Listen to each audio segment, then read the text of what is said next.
Despite the fact that power prices have risen by up to 40% in just 2 years, Chris Bowen wants you to believe that today's draft default market offer is a win. It's anything but. At best, people will see a price drop of 7% depending on where they live, with some households told to expect a rise, yes, an increase in the power bills of just under 3%. Now, I get it, during a cost of living crisis, you're going to take whatever win you can get. But when Labor went to the election promising you your bill would be down by $275 a year, the reality is it's gone up between $250 a year and for some nearly $830. That's of course before we factor in those heavy increases in the way of transmission costs for renewables, which will come thick and fast. Joining me now to get our heads around all the detail here, Environment Editor at The Australian, Graham Lloyd.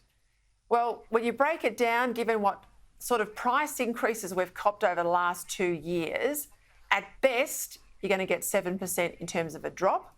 A lot of people won't get anywhere near that, Graham. I think 0.9% was sort of down where most people can expect.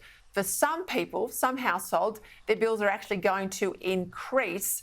Is this what people thought they were getting?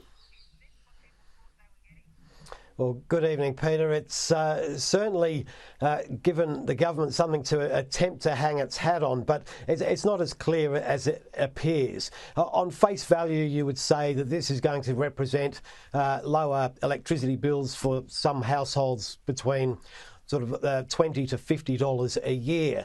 But the default offer isn't the price that everybody pays. It's a cap, if you like, that's recommended by the regulator, and about 50% of households are on offers that are less than that. And what we're seeing in the energy market is a squeeze on competition, and that's reflected in this report. So the reality is that we will probably see people having their electricity bills squeezed up towards this default price. So they won't be feeling any reductions there. The opposition today said that Labor's $275 cut to your power bills promised at the election, that's officially dead. I know they've liked to blame it disappearing on the Ukraine war. I showed some footage at the top of the show, the Prime Minister making that promise long after the Ukraine war had begun. Do you think it's dead as well? I think it's a Herculean task to think that it can be achieved because all the indicators are running in the other direction.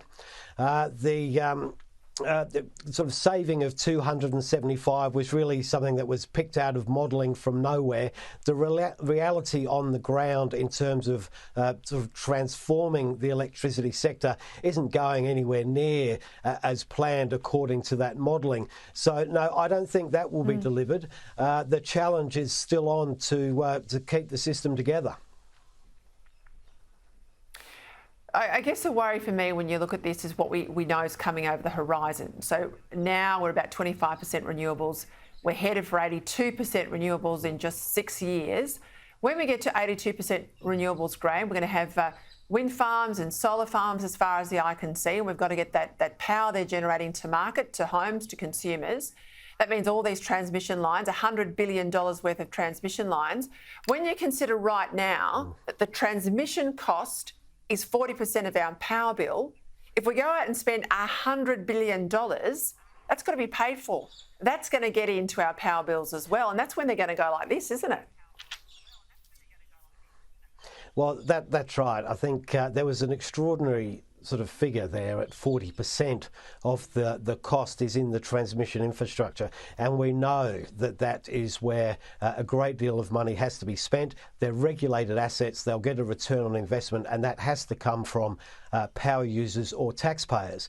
And the other thing is the system that Mr. Bowen is putting in place to underwrite the profitability of these renewable energy projects.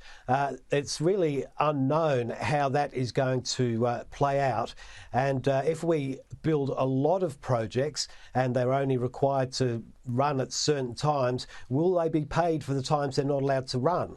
this is an issue that is causing a great deal of financial pain in the UK at the moment, and it's something that needs to be carefully watched. You're right to remind you, he hasn't put that modelling out. He's keeping the detail there commercially in confidence, he says, or well, let's call that secret. And we also know that there's billions of dollars on the table too for coal generation, to keep coal-fired power going so we can keep the lights on. Goodness me, what a mess. Graham Lloyd, thank you.